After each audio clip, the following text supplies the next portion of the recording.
நான் யாராக இருந்தேன் இருக்கிறேன்.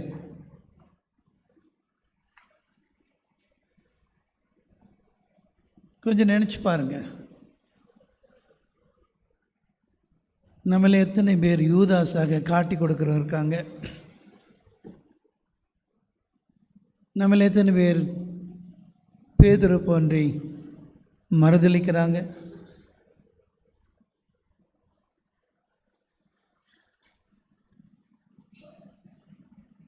நம்மள எத்தனை பேர் இந்த மக்களை போன்று சிலுவையில் அறையும் என்று அடுத்துக்கு மேலே பழி சொல்கிறவங்க இருக்காங்க?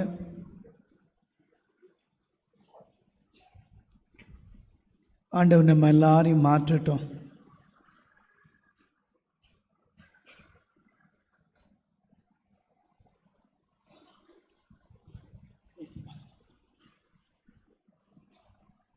இயேசுவில் மிகவும் பிரியமானவர்களே, வத்திக்கான் சங்கத்துக்கு முன்னாடி 2 ஞாயிறு அவங்க கொண்டாடினாங்க. ஒன்று திருப்பாடுகள், அடுத்தது குருத்து ஞாயிறு. இந்த வத்திக்கான் சங்கத்து பிறகு தான் இந்த 2ஐயும் சேர்த்து திருப்பாடுகளின் குருத்து ஞாயிறு என்ற நினைவை நம்ம கொண்டாடுகிறோம். நம்ம எத்தனையோ பேர் பவனியெல்லாம் போயிட்டு வந்திருக்கிறோம். பொலிட்டிக்கல் பவனி, இன்னும் மற்ற காரியங்கள் பவனிகள்லாம் போயிட்டு வந்திருக்கிறோம். ஆனால் இந்த ஒரு பவனி வித்தியாசமானது. வழக்கமாக குதிரையில் வருவாங்க, அவங்க போர் வீரனாக வருவாங்க, ஆயுதம் ஏந்தியுள்ள வருவாங்க, அழிக்கவும் கொள்ளையடிக்கவும் கொலை செய்ய வருவாங்க. ஆனால் இயேசு கிறிஸ்து ஒரு கழுதையின் மேல் வர்றார். நம்ம வீட்டில் செல்ல பிராணி நாய் வளர்க்குறோம் இல்லையா, பூனை வளர்க்குறோம் இல்லையா? உங்களை எத்தனை பேர் கழுதையை வளர்க்குறீங்க? ஏன்னா அது ஒரு டர்ட்டி அனிமல், அதை நம்ம அவ்வளோ இம்பார்ட்டன்ஸ் கொடுக்கறதில்ல. ஆனால் இயேசு கிறிஸ்து அந்த கழுதையை தான் தேர்ந்தெடு, ஏன்னால் அது ஒரு சமாதானத்தின் அடையாளம். இப்போ சீசர் ரோமாபுரி வரும்போது என்ன செய்தார்னா 6 சிங்கங்கள் பூட்டிய தேரில் வந்தார். 6 சிங்கங்கள். அது ரோமன் அரசர்கள் வரும்பொழுது அவங்க 8 ஆண் குதிரைகளை தங்க தேரில் பூட்டி அவங்க வருவாங்க. இங்கே இயேசு ஆண்டவர் கழுதையை தேர்ந்தெடுக்கிறார். மத்தேயு 20 சொன்னது மாதிரி இயேசு ஒலிவ மலையில் அருகில் வந்ததும் பெத்பகு கழுதையும் அதன் குட்டியும் இவை ஆண்டவருக்கு தேவை என்று அழைத்துரை சொல்றார். இது ஆண்டவருக்கு தேவை. யாராவது வைக்கும் போது யாராவது கேட்டான்னு சொல்லி இது ஆண்டவருக்கு தேவை. எனக்கு பிரியமானவர்கள், நீங்கள் எல்லாரும் ஆண்டவருக்கு தேவை. நீங்கள், உங்கள் பிள்ளைங்க, உங்கள் கணவன், உங்கள் மனைவி எல்லாருமே யாருக்கு தேவை? ஆண்டவருக்கு தேவை. இந்த கழுதை ஆண்டவரையும் தென்ன இந்த நற்செய்தி வாசலில் கேட்டான், எல்லாம் பழைய ஏற்பாட்டு மறைநூல்கள் நிறைவேறி கொண்டிருக்கின்றன. அதே மாதிரி தான் சக்கரியா 9 அதிகாரத்தில் 9வது வசனம் என்ன சொல்லுதுன்னா, மகனை சீயோனே மகிழ்ந்து களிக்கூறு, மகளை எருசலேமே ஆர்ப்பரி, இதோ உன் அரசர் உன்னிடம் வருகிறார், அவர் நீதி உள்ளவர், வெற்றி வேந்தர், எளிமையானவர், கழுதையை மேல் கழுதை குட்டியாக மரியாக மேல் ஏறி வருகிறார். அது ஏற்கனவே பழைய ஏற்பாட்டில் சொன்னது, இது ஒன்றும் புதுசாக ஒன்றும் ஆரம்பிச்சதில்லை. கழுதை சமாதானத்தின் அடையாளம். இது 1 அரசில் 1ஆம் அதிகாரத்தில் சாலமோனுக்கு அபிஷேகம் பண்ணுறாங்க. அவர் இளவரசனாக இருக்கார். அவர் ஒரு அரசனாக மாற்ற பிறகு அதுக்கு என்ன செய்கிறாங்க, சதேக் என்ற குருவும் நாத்தான் என்ற இறைவாக்கினரும் இந்த சாலமோனை தாவீதின் கோவேறு கழுதை மீது ஏற்றி கீகோன் அந்த இடத்துக்கு அங்கே அபிஷேகம் பண்ணுறாங்க புனித தைலத்தான். அதுவும் இந்த நற்செய்தியில் சொல்லப்பட்டது யாரும் ஏறாத கழுதை. அது கூட 1 சாமுவேல் 6:7 சொல்லப்பட்டது, யாரும் அமராத கழுதை எதுக்கு பயன்படுத்தினா இந்த உடன்படிக்கை பேழையை எடுத்து செல்வதற்காக இந்த யாரும் அமராத கழுதையை பயன்படுத்தினார். சக்கரியா 14:4 மெஸ்ஸையா ஒலிவ மலையில் தோன்றி அங்கிருந்து கெதரோன் பள்ளத்தாக்கில் இறங்கி எருசலேமுக்கு நுழைவார் என்பது இஸ்ராயலின் நம்பிக்கை. கடவுள் ஆசீர்வாதத்தில் இன்னைக்கு சொல்லப்பட்ட அந்த ஒலிவை மலையில் அங்கிருந்து நாங்கள் குரூப்பாக நாங்கள் இயேசு எப்படிலாம் சென்றாது மாதிரி எருசலேமுக்கு போனோம். அந்த ஒலிவி மலையிலேருந்து கெதரோன் பள்ளத்தாக்கு போகும்போது கொஞ்சம் டவுனாக இருக்கும். அது காலெலாம் கொஞ்சம் சீக்கிரமாக வழுக்கிறதுக்கு வாய்ப்பு இருக்குது. அதுக்கு தான் இந்த மக்கள் தங்களுடைய வஸ்திரத்தை போட்டாங்க. அது பிறகு இலையெல்லாம் கொண்டு வந்து பரப்பினார்கள். அதில் பழைய ஏற்பாட்டில் சொன்ன மாதிரி இதே இயேசு கிறிஸ்து அந்த ஒலிவை மலையிலிருந்து இந்த கெதரோன் பள்ளத்தாக்கு வழியாக எருசலேமுக்கு கிழக்கு கேட்டு மூலமாக நுழைகிறார். இயேசு கிறிஸ்து பழைய ஏற்பாட்டில் சொன்னதெல்லாம் நிறைவேற்றி வந்தவர். அது யாரும் அமராத அந்த கழுதை மேலே ஏறி வருகிறார். மிக சிறந்த வரவேற்பு ஆண்டவர் கொடுக்கார். நம்மெல்லாம் வழக்கமாக சில இந்த குருத்துவலை பிடிச்சிட்டு வருவோமே, அந்த வாரம் அந்த மகிழ்ச்சியெலாம் ஒன்றும் இல்லை. ஏன்னா அவங்க கஷ்டப்பட்டவங்க, பாதிக்கப்பட்டவங்க, அவங்களுக்கு ஆண்டவர் தான் எல்லாம் என்ற எண்ணத்தில் அவளை வரவேற்றாங்க. வழக்கமாக யூதர்கள் அரசியலை வரவேற்பாங்க. அடுத்தது கமாண்டர்ஸு, ஆர்மி கமாண்டர்ஸை வரவேற்பாங்க. 1 மக்கபேரில் சிமியோன் மக்கபேரை வரவேற்றாங்க. அதே மாதிரி 2 மக்கபேரை யூதா மக்கபேர் இது மாதிரி வரவேற்றாங்க. ஆனால் இங்கே இயேசு கிறிஸ்து ஒரு சாதாரண மனிதன். அவர் அரசர் இல்லை, இறைவாக்கினர் இல்லை. ஆனால் இந்த மக்கள் அந்த அரசருக்கு கொடுக்கிற ஒரு மரியாதையோடு அவர்களை வரவேற்றார்கள். அடுத்தது இந்த பவனியில் அவங்க சொன்ன வார்த்தை என்ன? ஒசானா. சொல்லுங்க பார்க்கலாம், கொஞ்சம் சத்தமாக தான் சொல்லுங்களேன். ஒசானா, கடவுளே காப்பாற்றுங்க என்ற அர்த்தம். அது ஹீப்ரு வார்த்தை. இந்த இஸ்ராயல் மக்கள் இந்த இயேசுவை என்ன செய்கிறாங்க? காப்பாற்ற வந்தவர் என்று நினைத்து இது மாதிரி சொல்கிறாங்க. நாமளும் அந்த இஸ்ராயல் மக்களை போன்று நம்ம வாழ்க்கையில் நம்ம சிச்சுவேஷனில் என்ன நடக்குது நினச்சி பார்த்து நாம் அந்த இஸ்ராயல் மக்களை போன்று நம்ம ஆர்ப்பரித்து சொல்லுவோமா? இந்த குருத்தோலை கொஞ்சம் கையில் எடுத்துங்க எல்லாருமே. அதுக்குள்ளே சிலுவை செய்துட்டிங்களா? கையில் எடுங்க. சிஸ்டர், உங்களுக்கு குருத்தோலை இல்லையா? இப்போ நான் சொல்லுறது நீங்கள் சொல்லுங்கள். ஒசானா. இன்னும் சத்தமா ஒசானா. தாவீது மகனே எங்களை காப்பாற்றும். ஒசானா. தாவீது மகனே எங்களை விடுவித்தருளும். ஒசானா. தாவீது மகனே தயவு செய்து எங்களை ரட்சியும். ஒசானா. தாவீது மகனே எங்களை மீட்க வாரும். ஒசானா. தாவீது மகனே எங்க பங்கு மக்களை காப்பாற்றும். ஓசானா. தாவீதின் மகனே எங்கள் இந்தியாவை காப்பாற்றும். ஓசானா. தாவீது மகனே இஸ்ராயலை காப்பாற்றும். ஓசானா. தாவீது மகனே எங்கள் எல்லாரையும் காப்பாற்றும். பிரியமானவர்களே, அருமையான வார்த்தை. ஓசன்னா காப்பாற்றும், ரட்சிக்க வாரும். இந்த சங்கீதம் 188 ஆண்டவரே மீட்டருளும், ஆண்டவரே வெற்றி தாரும், ஆண்டவரே எங்கள் மீட்க வாரும், ஆண்டவரே எங்களை காப்பாற்றும். இந்த சங்கீதம் 118 சொல்லிக்கிட்டு இந்த ஆடு பலியான இடத்துல 7 முறை சுற்றி வந்து இந்த சங்கீதத்தை அவங்க சத்தமோடு ஜெபிப்பாங்க. 7 முறை அந்த பலியிடப்படுகின்ற ஆடு அந்த இடத்தை சுற்றி. அடுத்தது ஒரு அடையாளம், இயேசுவர் ஒரு அடையாளம். இந்த பாஸ்கா விழாவில் என்ன செய்வாங்கன்னா 25,000 ஆடுகள், எத்தனை? கொஞ்சம் சத்தமாக தான் சொல்லுங்களேன், எனக்கு காது கேட்கல. 25,000 ஆடுகளை பவனியாக கூட்டி போயிட்டு அது பிறகு அங்கே பலியிடுவாங்க.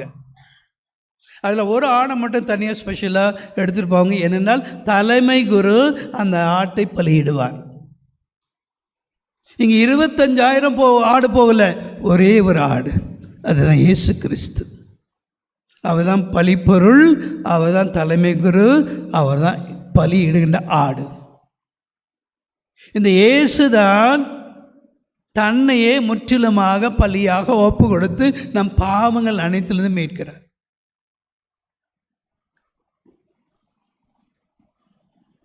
இங்கே தான் இயேசு தான் பலிப்பொருள், இயேசு தான் தலைமை குருள், இயேசு தான் பலியிடும் ஆடு. பிரியமானவர்களே, இந்த நற்செய்தியில் வாசிக்க கேட்குறான். யூதாஸ் போய் என்ன கேட்குறான்?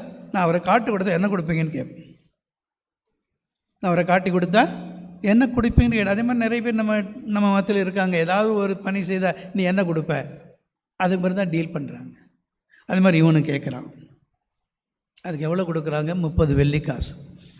இது ஏற்கனவே ஜக்கரியா 11 வசனம் சொல்லுது, கூலிக்காக இந்த 30 வெள்ளிக்காசை கொடுத்தார்கள் என்று. இப்போ இயேசுக்கு நடக்கிறது எல்லாமே ஏற்கனவே முன் அறிவித்தது. அந்த 30 வெள்ளிக்காசு எது பயன்படுத்துகிறேன்னா, இந்த அடிமைகளை வாங்குவதற்காக பயன்படுத்துகின்ற காசு 30 வெள்ளிக்காசு.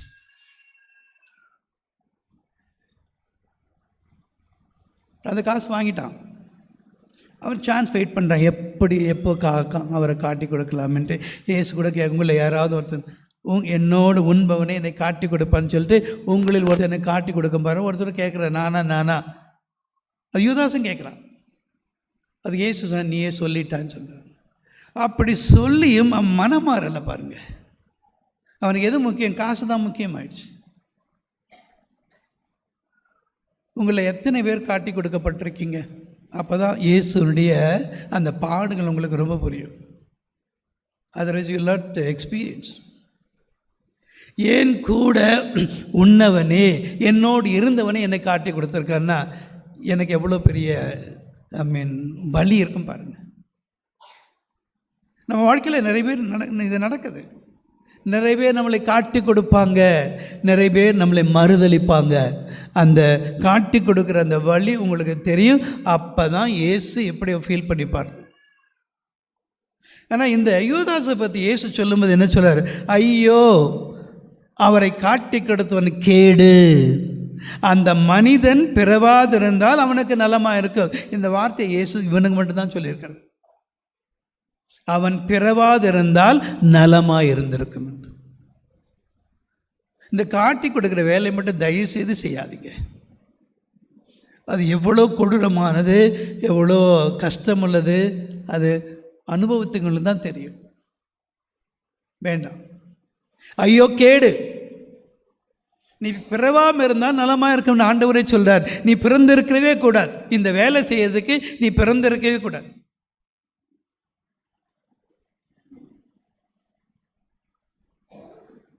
இனிமேலாவது தயவுசெய்து காட்டி கொடுக்காதீங்க, வேண்டாம். யூதாஸ் 30 வெள்ளிக்காசுக்கு காட்டி கொடுத்து இயேசு சொல்லி அறைய வச்சோம். பிறகு இந்த நற்செய்தியில் வாசி கேட்குறோம் பேதுரு பற்றி. இன்றிரவே சேவல் கூவும் முன்பு நீ 3 முறை மறுதளிப்பாருன்னு சொல்கிறார். அதுக்கு பேதுரு என்ன சொல்கிறாரு? நான் உன்னோடு சேர்ந்து இறக்க வேண்டியதுன்னா உன்னை காட்டி கொடுக்கேன் மாட்டேன்னு சொல்கிறார்.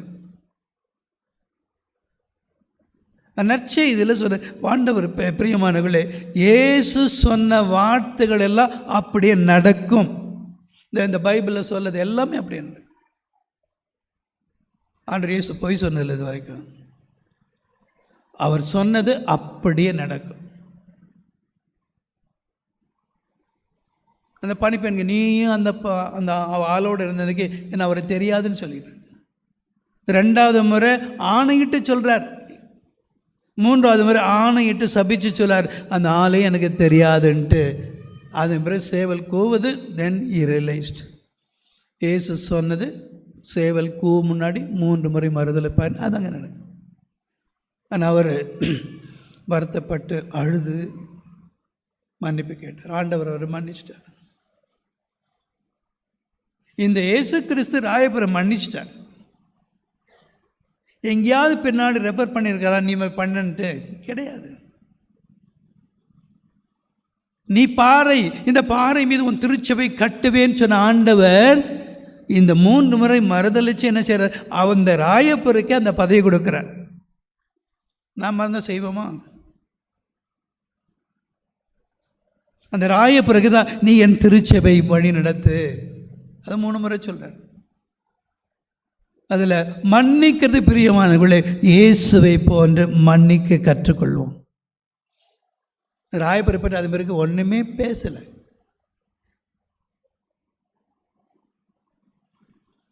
அந்த இயேசு கிறிஸ்து இறக்கும்போது ஒரு வித்தியாசமான ஒரு நிகழ்வு நடந்தது. என்னென்னா, திருக்கோவில் திரை மேலிருந்து 2ஆக கிழிந்தது, நிலம் நடுங்கியது, பாறைகள் பிளந்தன, கல்லறைகள் திறந்தன, இறந்தவர்கள் பலரின் உடல்கள் உயிர் பெற்று வந்து அவங்க ஊருக்கு போய் பார்க்குறாங்க. ஒரு வித்தியாசமான ஒரு நிகழ்வு. பேசுவில் பிரியமானவர்களே, இது மாதிரி நம்ம நிறைய சொல்லிட்டு போகலாம். இன்றைய நாளில் நம் ஆண்டுடைய பாடுகளை தியானித்த நாம் இந்த இயேசு ஆண்டவருக்கு யாரெல்லாம் நன்மைகள் செய்தார்களோ அவர்களைப் போல மாறணும். இந்த இயேசு கிறிஸ்துக்கு யாரெல்லாம் துரோகம் செய்த மாதிரி நம்ம மாறாமல் பார்த்துக்கணும். இந்த முதல் வாசகத்தில் நம்ம வாசிக்க கேட்குறோம். எஸ்ஐயா 800 ஆண்டுகளுக்கு முன்பாக வாழ்ந்தவர். இந்த 800 ஆண்டுகள் முன்ன வாழ்ந்தவர் இந்த இயேசுவுக்கு என்ன நடந்தது அப்படியே தத்ரூபமாக எழுதியிருக்கார். என் தலைவர் என் செவியை திறந்துள்ளார், நான் கிளந்தெழுதவில்லை, விலகிச் செல்லவும் இல்லை, அடிப்போருக்கு என் முதுகையும் தாடியை பிடுங்கோருக்கு என் தாடையும் ஒப்புவித்தேன், நிந்தனை செய்வோருக்கு காணுவோருக்கு என் முகத்தை மறைக்கவில்லை. நானா முன்னின்று இதை செய்துன்னு சொல்லு. யாரும் என்னை பலவந்தப்படுத்தலை. தாடி பிடுங்க, தாடி காமிச்சேன், முகத்தை காமிச்சேன், எல்லாமே காமிச்சேன். இதில் என்னென்ன, ஆண்டவராகி என் தலைவர் துணை நிற்கின்றார். ஆண்டவராகிய கடவுள் துணை நிற்கின்றார். இயேசு ஆண்டவர் இந்த சீடர்கள்ட்ட சொல்றார், காலம் வந்து விட்டது, நீங்கள் எல்லாம் சிதறடி ஓடி போவீங்க, என்னை தனியாக விட்டுடுவீங்க. நான் தனியாக இல்லை, என் தந்தை என்னோடு இருக்கிறார். எவ்வளோ கான்ஃபிடென்ட்டாக இயேசு சொல்கிறார் பாருங்க. என்னை தனியாக விட்டு எல்லாம் ஓடி போயிடுங்க. ராயப்பர் மாதிரி ஓடினவர் தான். நான் சாவதாக இருந்தாலும் நான் கண்டிப்பாக உன்னை மறுதளிக்க மாட்டேன்னு சொன்னவர் ராயப்பர். கடைசியில் அவர் ஓடி போயிட்டார். ஆனால் ஏசு என்ன சொல்ல, நீங்கள்லாம் ஓடி போயிடுவீங்க, என்னை தனியாக விட்டுடுவீங்க. நான் தனியாக இல்லை, என் தந்தை என்னோடு இருக்கிறார். இந்த அனுபவத்தை எத்தனை பேர் பெற்றிருக்குன்னு சொல்லுங்கள். நம்மள எத்தனை பேருக்கு அந்த ஃபீலிங் இருக்குது? என் கடவுள், என் இயேசு ஆண்டவர் என்னோடு இருக்கிறார். இந்த கஷ்டத்தில், துன்பத்தில், வேதனையில் இதை நம்ம சொல்ல முடியுமா? ஆண்டவர் நம்மோடு இருக்காரா? இதான் இயேசு அனுபவம். யோவான் நற்செய்தி 8ஆம் அதிகாரத்தில் 29ஆம் வசனத்தில் இயேசு சொல்கிறாரு, என்னை அனுப்பியவர் என்னோடு இருக்கிறார், அவர் என்னை தனியாக விட்டு விடவில்லை. என்னை அனுப்பியவர் என்னோடு இருக்கிறார், நான் அவருக்கு உகந்ததை எப்பொழுதும் செய்கிறேன். ஒரு நாள் ரெண்டு இல்லை, எப்பொழுதும் அவருக்கு உகந்ததையே செய்கிறேன் என்று இயேசு சொல்கிறார். இந்த எப்பொழுதும் ஆண்டவருக்கு உகந்ததையே செய்வேன் என்பது நம்ம எல்லாருக்கும் ஒரு பாடமாக இருக்கும். நம்ம சிந்தனை, சொல், செயல் எல்லாமே என்ன செய்யுங்க, இது ஆண்டவருக்கு உகந்ததா, ஆண்டவருக்கு விருப்பமானதா? ஆண்டவருக்கு விருப்பமில்லை என்றால் ஆண்டு உகந்ததையெல்லாம் தயவு செய்து செய்ய வேண்டாம். இந்த பாவசகத்தில் நிறைய பேர் வருவாங்க.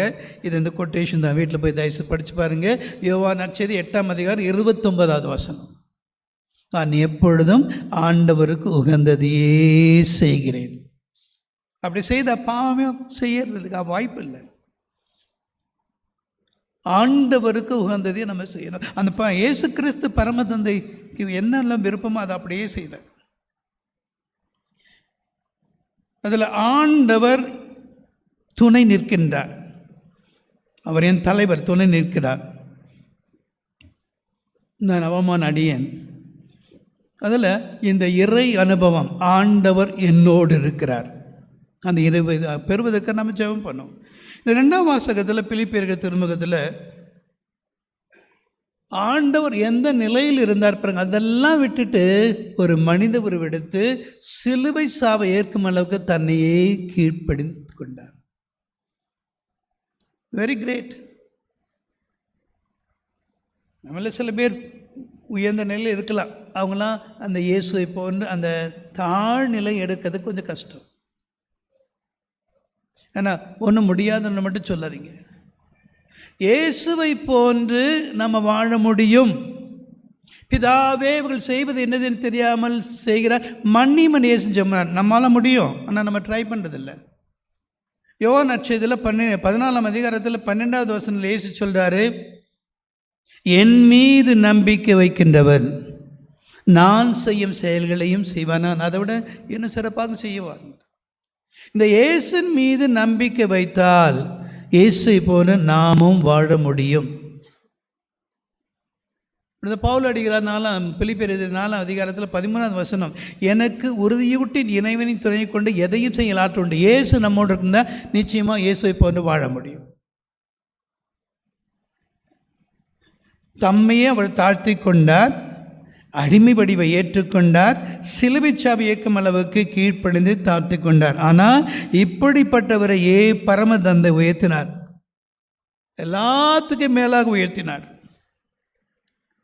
விண்ணவர் மன்னவர் கீழுள்ளோர் அனைவரும் மண்டியிடுவர். தந்தையாம் கடவுள் மாட்சிக்கு இயேசு கிறிஸ்து ஆண்டவரே எல்லா நாவுமே அறிக்கையிடும். இயேசு கிறிஸ்து ஆண்டவர்.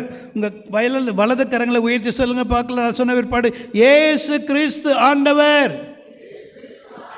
கொஞ்சம் கைகளை தூக்குங்களா மேலே. இயேசு கிறிஸ்து ஆண்டவர். இயேசு கிறிஸ்து ஆண்டவர். ஆண்டவராகி என் தலைவர் துணை நிற்கின்றார். ஆண்டவராகி என் தலைவர் துணை நிற்கின்றார். பிரியமானவர்களே, பிலிப்பியர் திருமுகத்தில் 3ஆம் அதிகாரத்தில் 10வது வார்த்தை என்ன இருக்குன்னா, கிறிஸ்துவையும் அவர் தம் உயிர்த்தெழுதலின் வல்லமையும் அறியவும் அவருடைய துன்பங்களில் பங்கேற்று சாவில் அவரை ஒத்திருக்கவும் விரும்புகிறேன். அப்பொழுதுதான் நானும் இறந்தவரனை உயிர்த்தெழ இயலும் என்று புனித பவுலடியார் சொல்கிறார். இந்த பவுலடியார் என்ன சொன்னால், நான் ஆண்டவரோட உயிர்ப்பின் வல்லமையை உணர்வதற்காக நான் எல்லாத்தையும் குப்பை என்று கருதுகிறேன்னு சொல்கிறேன். அந்த உயிர்ப்பின் வல்லமை, I want to experience the power of the resurrection. அதில் இந்த தபசு காலத்தில், முக்கியமாக இந்த புனித நாட்களில் இந்த ஒரு ஆசிரியருக்காக வேண்டுங்க. தயவுசெய்து கிறிஸ்துவின் வல்லமை, உயிர்ப்பின் வல்லமையை அனுபவிக்க வேண்டும். கிறிஸ்து அவர் உயிர்த்தெழுதலின் வல்லமையும் அறியவும் அவருடைய துன்பங்களை பங்கேற்று சாவில் அவரை ஒத்திருக்க விரும்புகிறேன். அப்போ தான் இறந்தவுடன் நான் உயிர்த்தெழ முடியும் என்று அவருடைய சொல்லுகிறார். 3:20 பிலிப்பியர் திருமுகம் 3:20 நமக்கோ விண்ணகமோ தாய் நாடு. இதெல்லாம் டெம்பரரியாக நம்ம வாழ்ந்துருக்குறோம். கொஞ்ச நாள் கழித்து எல்லாமே போக தான் போகிறோம். நம்ம பெர்மனெண்ட்டாக எங்கே போனோன்னா இயேசுவிடம் செல்ல வேண்டும். அதுதான் நமக்கு தாய் நாடு. அதில் அந்த தாய் நாடு போகிறதுக்கு என்ன செய்யணுன்னா, நம்ம இயேசுவை போன்று வாழணும், இயேசுவாக மாறணும். துன்பங்கள் உண்டு. உங்களை துன்புறுத்தினார்கள் என்றால், என்னை ஏற்கனவே துன்புறுத்தினாங்க, அதில் ஏற்கனவே என்னை துன்புறுத்தினார்கள் என்றால் உங்களை துன்புறுத்துவாங்க. என் பேச்சை கேட்கலன்னா உங்கள் பேச்சை கேட்க மாட்டாங்க. அதில் இயேசுவுக்கு என்னெல்லாம் நடந்ததோ அதெல்லாம் நமக்கும் நடக்கும். கஷ்டங்கள், துன்பங்கள், வேதனைகள், மற்றவங்க நம்மளை இழிவாக பேசுவாங்க, காரை துப்புவாங்க, நிராகரிப்பாங்க, காட்டி கொடுப்பாங்க, மறுதளிப்பாங்க. இதெல்லாம் நம்முடைய எல்லாருடைய வாழ்க்கையில் நடக்கணும். இயேசு கம்ப்ளைண்ட் பண்ணல, ஏற்றுக்கொண்டார். அதே மாதிரி இயேசுவை போன்று நாம் நம்முடைய வாழ்க்கையில் நடக்கிறதை ஏற்றுக்கொண்டு அவரை போல வாழ நம்ம என்ன செய்வோம்? நம்ம தொடர்ந்து ஜெபிப்போம். இந்த புனித வாரத்தில் தயவு கூர்ந்து பிரியமானவர்களே, இயேசுவை கொண்டு கொஞ்சம் தியானிங்க. இந்த மத்தேயு, மார்க், லூக், யோவான் நற்செய்திகள் எல்லாமே இந்த பாடுகளை பற்றி எழுதப்பட்டு இருக்குது. படித்து தியானம் செய்யுங்க. கடைசியில் இயேசுவே நான் உன்னை மாதிரி மாறணும், உன்னை மாதிரி எல்லாவற்றையும் ஏற்றுக்கொண்டு கடைசியில் உம்மோடு நிரந்தரமாக வான் வீட்டில் எங்கள் தாய் நாட்டில் நாங்கள் வந்து சேரணும் என்று தொடர்ந்து ஜெபிப்போம். ஆமேன்.